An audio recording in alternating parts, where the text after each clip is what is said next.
जी अस्सलाम वालेकुम, क्या हाल है सब लोग? खैरियत से? हम रोज़ ये फैसला करते हैं कि इमरान खान साहब और पाकिस्तान तहरीक इंसाफ के बारे में कोई वीलॉग नहीं करना, लेकिन रोज़ कोई ना कोई ऐसी खबर आ जाती है कि हम लोग मजबूर हो जाते हैं। आज भी बड़ी कोशिश की लेकिन फिर मजबूरी आड़े आ रही है। तो आज भी जो इश्यूज़ हैं वो इमरान खान साहब के ही इर्द गिर्द घूम रहे हैं। तो पहला इशू ये है कि इस्टेब्लिशमेंट ने खान की कमर तोड़ दी है।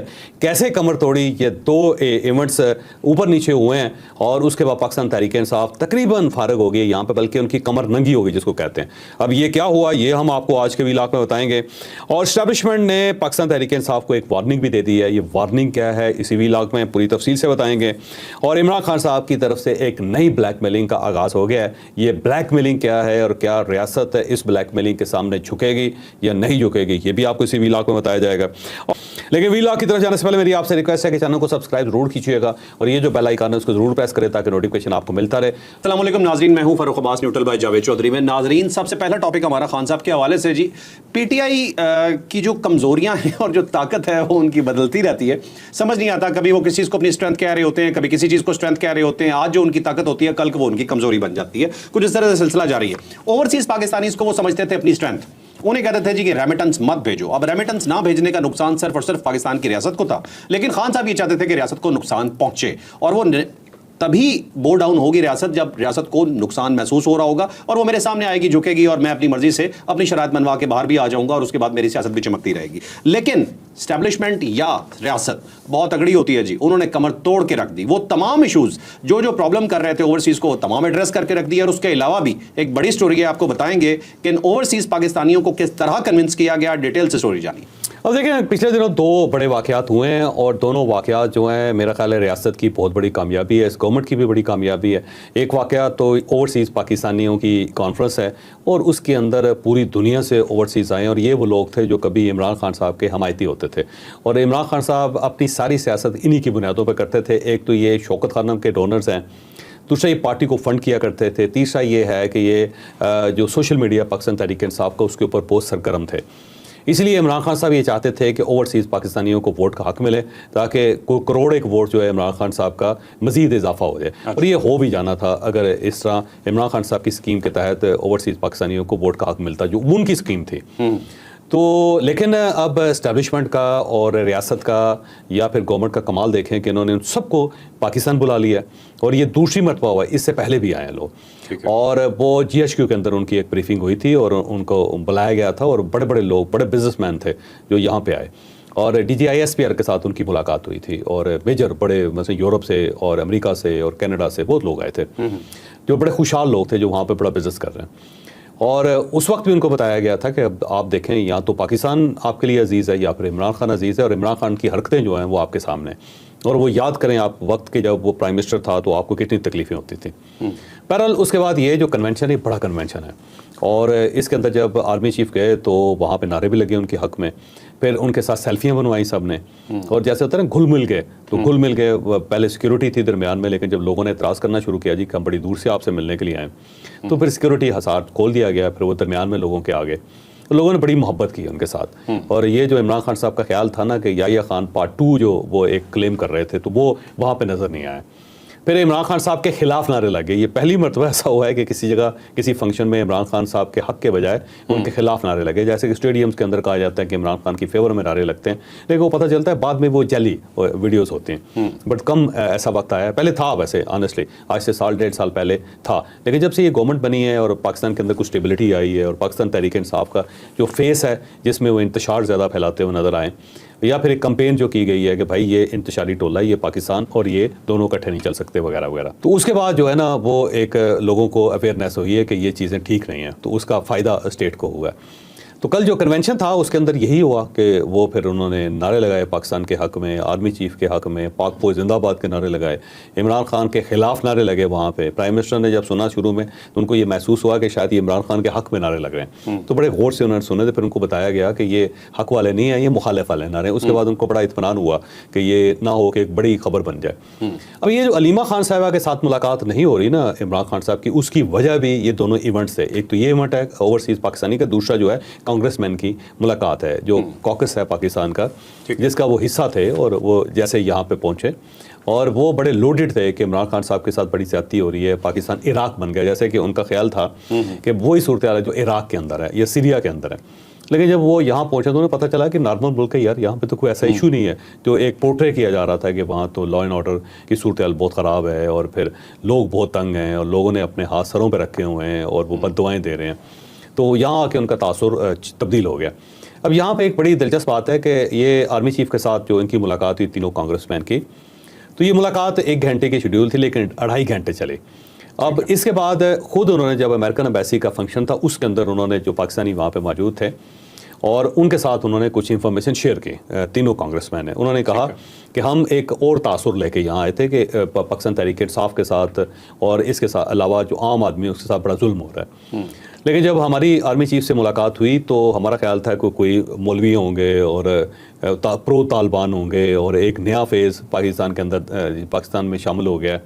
लेकिन वो तो एक नॉर्मल आदमी हमें मिले और दूसरा ये है कि बंदा हार्ट से और ब्रेन से काम कर रहा है और वो उसका हार्ट और ब्रेन बोल रहा है, जिससे हम बड़े मुतासर हुए। इसीलिए हमने मुलाकात शॉर्ट रखी थी लेकिन उसके बाद वही मुलाकात फिर बढ़ती चलेगी और हमने बड़ा इंजॉय किया उनकी महफिल को। और दूसरा ये है कि बंदा का एक्सपोजर बहुत है और बड़ा सेंसिबल आदमी है। दूसरा ये है कि विजन उसका क्लियर है, वही समझता है कि इकॉनमी अगर बेहतर होगी तो पाकिस्तान चल सकेगा, इकॉनमी अगर बेहतर नहीं होगी तो पाकिस्तान नहीं चल सकेगा। और साथ वो ये भी समझता है कि इकॉनमी के लिए स्टेबिलिटी ज़रूरी है। अगर पाकिस्तान स्टेबल होगा तो फिर इकॉनमी बेहतर होगी और इकॉनमी बेहतर होगी तो पाकिस्तान चलेगा। फिर उन्होंने इंकशाफ किया कि जी हमने उनसे कहा था ये 9 मई और जो 26 नवंबर है ये बड़ा खौफनाक है और आपने बड़ा जुल्म किया है और पाकिस्तानी रियासत ने कुचल कर रख दिया है इंसानी हकूक़ को। ये तो हमने उनसे कहा तो फिर हमें उन्होंने सबूत दिखाया कि ये देख लें कि 9 मई को क्या हुआ था और उसके बाद 26 नवंबर को क्या हुआ। और जब हमने सबूत देखे तो हमने सर पकड़ लिए कि यार ये तो बिल्कुल दूसरा नैरेटिव है कि लोग हैं, उन्होंने जत्थे बनाए हुए हैं, वो डंडे उठाए हुए हैं, वो लोगों को मार रहे हैं, वो पुलिस मारने वालों को कत्ल कर रहे हैं और उनके ऊपर आंसू गैस फेंक रहे हैं जो ज़ाहिर स्टेट के पास होती है और वो तो आम आदमी के पास हो नहीं सकती। फिर वो गोलियाँ चला रहे हैं, फिर वो बिल्डिंग्स को आग लगा रहे हैं, फिर गाड़ियां तोड़ रहे हैं और वहाँ पे ज़ख्मी पुलिस वाले पड़े हुए हैं, उनकी टूटी हुई टांगें हैं, उनके सर खुले हुए हैं और खून बह रहा है वहाँ पे और उनके नारे जो हैं वो भी ऑब्जेक्शनेबल हैं सारे। तो उन्होंने वहाँ पे बताया कि ये चीज़ हमारे लिए बड़ी आंखें खोल देने वाली थी क्योंकि इस किस्म का इंसिडेंट अगर अमेरिका के अंदर हो तो अमेरिकन स्टेट जो है वो तो किसी को स्पेयर नहीं करेगी, वो तो गोली चला देगी, वो फिर हज़ारों लाशें क्यों ना हो वो करेंगे। क्योंकि जब आपने स्टेट के गिरेबान में हाथ डाल दिया और स्टेट अगर खामोश रहती है तो इसका मतलब फिर अनारकी है ना जी, फिर तो अमेरिका ख़त्म हो गया। और उन्होंने कहा कि ये पाकिस्तान के ऊपर बड़ी ब्लेसिंग है कोई अल्लाह ताला की, गॉड की, कि यहाँ पे इतने ज़्यादा इंसिडेंट इस टाइप के हुए लेकिन इसके बावजूद स्टेट कायम है और यहाँ पे इस किस्म की कोई अनारकी नहीं हुई। तो इससे ज़्यादा बर्दाश्त स्टेट की क्या हो सकती है, ये किसी जगह उन्होंने कहा जी हमने नहीं देखे। तो फिर उन्होंने वहाँ लोगों को बताया कि हम बड़े मुतमईन हुए हैं और हमें महसूस हुआ है कि स्टेट ठीक बिहेव कर रही है, बल्कि इससे ज़्यादा खौफनाक बिहेव करना चाहिए था इन्हें। तो 9 मई है या 26 नवंबर है तो अनएक्सेप्टेबल है, ये किसी भी स्टेट के लिए काबिल कबूल नहीं है। उनका माइंड सेट ही तब्दील उनका माइंड सेट तब्दील हो गया। तब्दील होने के बाद उन्होंने महसूस किया कि पाकिस्तान जो है उसके अंदर एक इकनॉमिकल रिवाइवल होना चाहिए और साथ साथ ये दहशतगर्दी की जो जंग है उसमें हमें पाकिस्तान को सपोर्ट करना चाहिए और ये जो बाहर से इम्पोज की जा रही है दहशतगर्दी पाकिस्तान के ऊपर, इसका तदारक होना चाहिए। फिर साथ साथ उन्होंने एक और बड़ी मज़े की बात बताई। उन्होंने कहा जी जब हमारी आर्मी चीफ से मुलाकात हुई तो हमें ये कहा गया कि देखें जी ये जो बाहर की फोर्सेस हैं वो बलूचिस्तान के और खैबर पख्तूनख्वा के हालात क्यों ख़राब कर रही हैं, इसलिए ख़राब कर रही हैं कि यहाँ जो मिनरल्स हैं और माइंस हैं उसके ऊपर कब्जा करना चाहते लोग, वो चाहते हैं कि ये ना निकलें, ठीक है, क्योंकि इससे पाकिस्तान खुशहाल हो जाएगा। जबकि हम आप सबको दावत दे रहे हैं कि आप आएँ, आप हमारे पार्टनर बने पाकिस्तान के, आप वो दौलत जिसके लिए आप हालात ख़राब कर रहे हैं तो उसमें आप यहाँ आके बिज़नेस क्यों नहीं करते, आप इन्वेस्टमेंट क्यों नहीं करते। और फिर उनके सामने फार्मूला रखा गया कि देखें अगर आप आते हैं, इन्वेस्टमेंट करते हैं, को माइंस निकालते हैं, मिनरल्स निकालते हैं, 40% आपका होगा, 30% उस सूबे का होगा जहाँ से ये निकल रहा है या जिन लोगों की मलकियत है उनको फ़ायदा हो जाएगा और 30% जो है वो वफाक के पास चला जाएगा। तो इससे तो रियासत मजबूत होगी और जो सूबे हैं वो भी मजबूत होंगे और आप अगर बिजनेसमैन हैं तो आपको फ़ायदा होगा, आप 40% लेके जा रहे हैं। तो उन्होंने कहा जी ये फार्मूला ही बड़ा ज़बरदस्त है। उन्होंने कहा तो वो बहुत ज़्यादा मुतमईन थे और अमेरिकन एम्बेसी के अंदर जब उन्होंने बात करनी शुरू की लोगों के साथ तो लोगों की भी आंखें खोल दी उन्होंने। तो ये 2 इवेंट्स हैं ऊपर नीचे। ये वो अमेरिकन कांग्रेसमैन थे जो इमरान खान साहब की हमायत करते थे, फ्री इमरान खान का नारा लगाते थे और जो डायस्पोरा इमरान खान साहब का जिनके साथ इनके बड़े राब्ते थे। तो इससे मेरा ख्याल है स्टेट ने उनको अपने साथ शामिल कर लिया है, उनके हार्ट एंड माइंड दोनों विन कर लिए हैं। और ओवरसीज पाकिस्तानी जो इस वक्त $4.1 बिलियन उन्होंने फॉरेन रेमिटेंस दी है वो गवर्नमेंट के साथ, स्टेट के साथ मिल गए हैं। इसीलिए इमरान खान साहब के साथ उनकी मुलाकात नहीं करवाई जा रही थी, क्योंकि इमरान खान साहब का जो ट्विटर हैंडल है उसे अलीमा खान साहबा हैंडल कर रहे हैं। ठीक है। तो नहीं चाह रहे थे जो स्टैब्लिशमेंट है या रियासत है या गवर्नमेंट कि कोई ऐसा नैरेटिव आए कि जिससे ये दोनों जो इवेंट्स हैं उनको सबोटाज कर दिया जाए। ठीक है। तो देख लें 3 अप्रैल से इमरान खान साहब का जो ट्विटर है वो खामोश है। वो इसलिए खामोश है कि अलीमा खान साहबा और सलमान अकरम राजा साहब की मुलाकात नहीं हो रही। इन दोनों की जब भी मुलाकात होगी आप उसके बाद देखिएगा ये ट्विटर पोल पड़ेगा, ये जाग जाएगा। ठीक है। तो इसलिए एक रेजिस्ट किया जा रहा है। तो ये बहुत बड़ी कामयाबी है। मेरा ख्याल है इमरान खान साहब के जो बहुत बड़ा उनको सपोर्ट हासिल थी वो थी कांग्रेसमैन की, सेनेटर्स की, अमेरिकन, और वो उनके हाथ से निकल गई। कि जो मेन लोग जिनके ऊपर बड़ी इन्वेस्टमेंट की गई थी और बहुत ज़्यादा उनके ऊपर काम किया गया था, उनको कायल किया गया था, वो उनके हाथ से निकल गए। दूसरा जो ओवरसीज़ पाकिस्तानी है, जो कहा ही जाता था कि पाकिस्तान तहरीक इंसाफ के वोटर्स हैं, वो उनके हाथ से निकल गए हैं। तो ये मेरा ख्याल है कि इमरान खान साहब की, पाकिस्तान तहरीक इंसाफ की जो पोलिटिकल एक प्रोपेगेंडा की जो कमर थी वो टूट गई। ठीक है। और चौधरी साहब ये $4.11 आपने बताया कि मार्च 2025 में इजाफा हुआ है, 37% ये रेमिटेंस ज़्यादा है, और ऊपर से एक बहुत बड़ा इशू एड्रेस कर दिया गया है, वो स्पेशल अदालतों वाला, जो अदालतें बना के दे दी गई हैं ओवरसीज़ को। अब उनका कोई भी मसला अगर पाकिस्तान में होता है तो बड़ा बासानी हल हो जाए। हर ओवरसीज़ पाकिस्तानी जो है उसका यहाँ कोई ना कोई प्लॉट का मसला है, किसी ने किसी जायदाद के ऊपर कब्जा है, या किसी कोई ना कोई दोस्त या साला या बहनोई उसके पैसे खा गया, तो वो बेचारा अदालतों में जलील हो रहा है। अक्सर लोग कहते हैं कि पाकिस्तान में बड़ा जुल्म होता है। मैं कहता हूं यार पाकिस्तान ने जुल्म नहीं किया आपके ऊपर, आपके सालों और आपके बहनोइयों ने जुल्म किया, या आपके जो पुराने दोस्त हैं वो आपके पैसे खा गए हैं। तो आप पहले आइडेंटिफाई करें कि इसमें पाकिस्तान का क्या कसूर है। क्या साले का बंदोबस्त पाकिस्तान ने किया था, ये बहनोई का, या एक नालायक दामाद का, या पुराना एक फ्राडिया दोस्त जो है जो आपको चक्कर दे के आपके पैसे खा गया। तो बेसिकली इन बेचारों के साथ ज्यादती है। स्टेट को कुछ करना तो चाहिए इस मामले में, साले तो ठीक करना चाहिए। अगली स्टोरी, नेक्स्ट स्टोरी जी बड़ी इंपॉर्टेंट है हमारी। एक मैसेज दिया गया जी बहुत ही डायरेक्ट, आर्मी चीफ की तरफ से ये मैसेज था। उन्होंने कहा जी दहशतगर्दों की 10 नस्लें भी आ जाएं तो पाकिस्तान का कुछ नहीं बिगाड़ सकती। और उसके अलावा उन्होंने एक जुमला और बोला, उन्होंने कहा पाकिस्तान की तरक्की में जो भी रुकावट बनेगा उसे बर्दाश्त नहीं किया जाएगा। अब ये स्टोरी बेसिकली लिंक हमारी थर्ड स्टोरी से भी करती है, लेकिन हम आपको पहले ये एक्सप्लेन करते हैं कि पाकिस्तान की तरक्की में रुकावट कौन बन रहा है और आर्मी चीफ को ये कहने की जरूरत क्यों पेश आई। 3 रुकावटें हैं पाकिस्तान के अंदर। एक तो रेड टेपिज्म है कि हमारा सिस्टम इतना कमज़ोर है कि अगर आप एक दरख्वास्त दे देते हैं तो वो पूरा दत्था बन जाता है कागज़ों का, लेकिन मसला हल नहीं होता। तो एक रेड टेपिज्म जो है ना उसने बहुत पाकिस्तान को बर्बाद किया है। तो उसके ऊपर ज़ाहिर है SIFC बनी है और वन विंडो उन्होंने करती है। मुझे लगता है कि सिस्टम को भी अब गवर्नमेंट उन्होंने इवॉल्व करना चाह रही है, बेहतर बनाना चाह रही है। दूसरा जो है वो है दहशतगर्दी, और खैबर पख्तूनख्वा और बलूचिस्तान के अंदर इंडियन बेस्ड, इंडियन स्पॉन्सर्ड दहशतगर्दी हो रही है। तो मुझे लगता है कि 2025 आखिरी साल है इसका, क्योंकि कमिटमेंट मुझे नज़र आ रही है स्टेट के अंदर कि ऐसा लगता है कि ये नहीं छोड़ेंगे किसी, फौज सीधी होगी। और ये मैसेज भी वो दे रहे हैं उधर तालिबान को भी और इस साइड पे ईरान को भी। बड़ा क्लियर मैसेज है कि ये जो लाशें रोज़ आ रही हैं ना ये हमारे लिए एक्सेप्टेबल नहीं। मुझे लगता है BLA के खिलाफ ठीक ठाक किस्म का ऑपरेशन होने लगा है, और इस साइड पे जो TTP है ना इसको भी इन्होंने इस साल फ़र्क कर देना।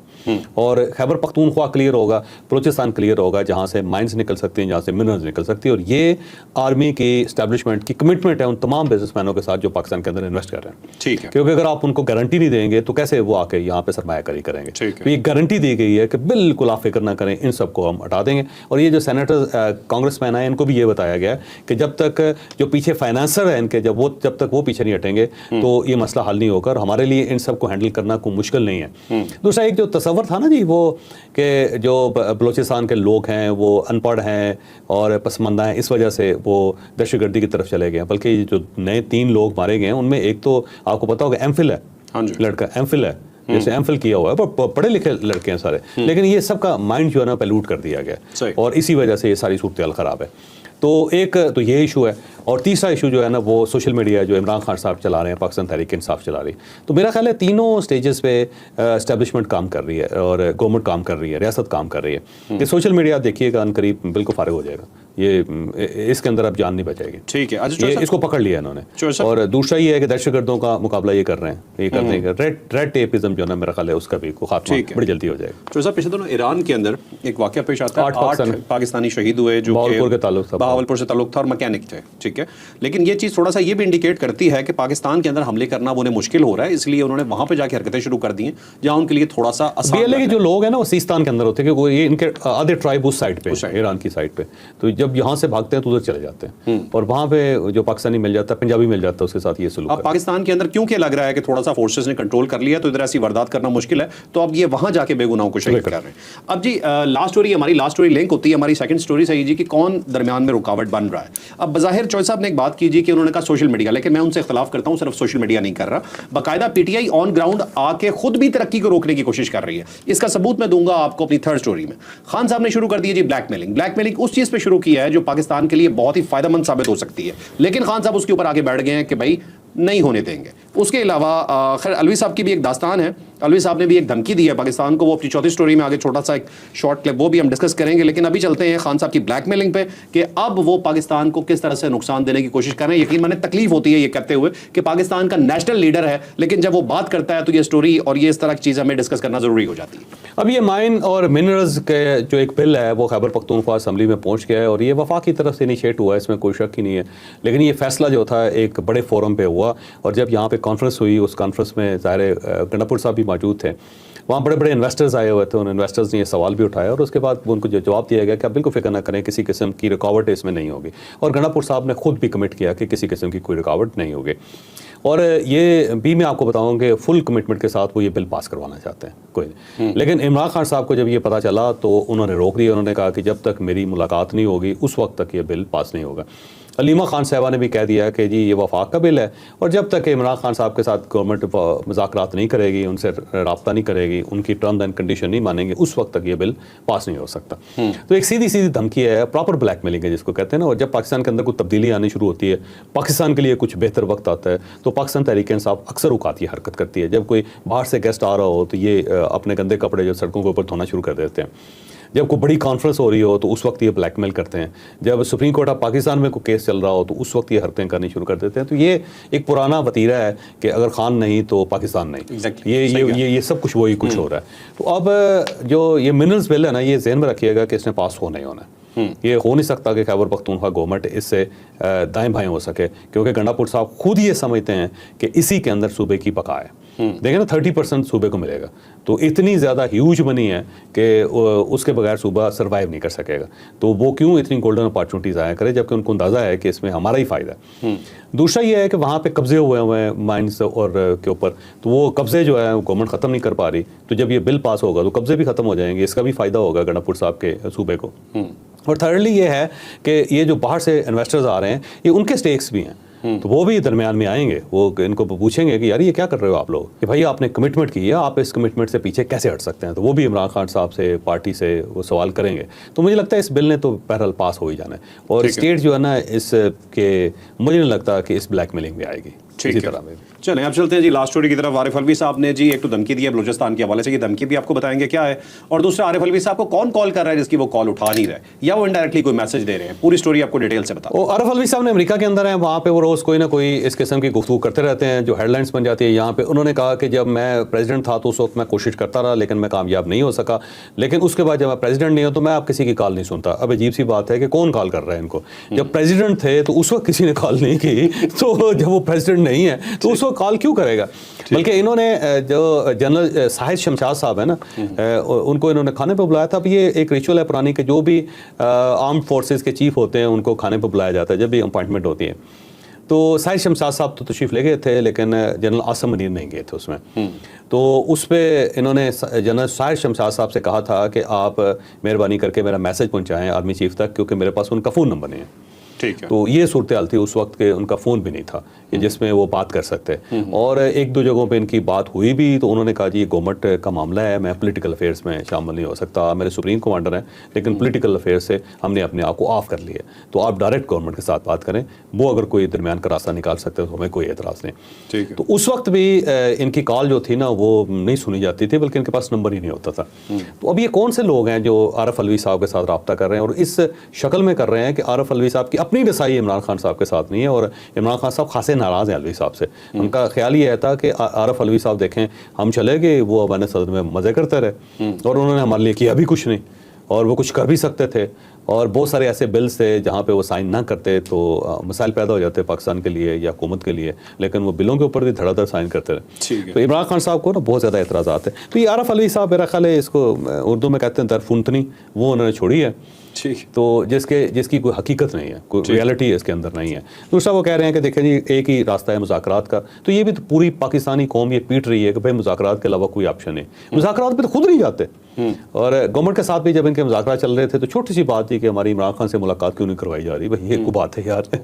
और उसके बाद रूट के वापस चले गए थे। तो अब खुद कह रहे हैं कि मुज़ाकरात के अलावा कोई ऑप्शन नहीं, तो भाई कौम भी तो यही कह रही है कि मुज़ाकरात के अलावा कोई ऑप्शन नहीं। और फिर कहते हैं कॉल भी नहीं उठानी, और फिर कॉल भी नहीं करने और उठानी भी नहीं। साथ साथ तो इमरान खान साहब ये कह रहे हैं कि किसी के साथ डील भी नहीं होगी, कोई मुज़ाकरात भी नहीं होगा, मैंने किसी को मैंडेट भी नहीं दिया। जी वैसे कंफ्यूज पार्टी है। ठीक है। और जो सर बलूचिस्तान की जो धमकी दे रहे हैं, बलूचिस्तान की कहते हैं कि बलूचिस्तान तबाही के थाने पे खड़ा हुआ है। ये इमरान खान साहब के साथ उसको नथी कर रहे हैं कि खान क्योंकि नहीं है तो बलूचिस्तान तबाह हो रहा है। भाई इमरान खान साहब के दौर में बलूचिस्तान के अंदर क्या कर लिया था, क्या सेटलमेंट की। अब्दुल कदूस बज़ंजो साहब को 544 वोट वाला वो एमपीए था, उसको इन्होंने वहाँ पे सीएम बना दिया था। और वो पोजीशन जो है ना आज भी बलूचिस्तान के बेशुमार लोग, बल्कि यहाँ पे पाकिस्तान तहरीक इंसाफ के अपने लोग ये कहते हैं कि वो पोजीशन बिकी थी, यानी चीफ मिनिस्ट्री बेची गई थी फर्स्ट।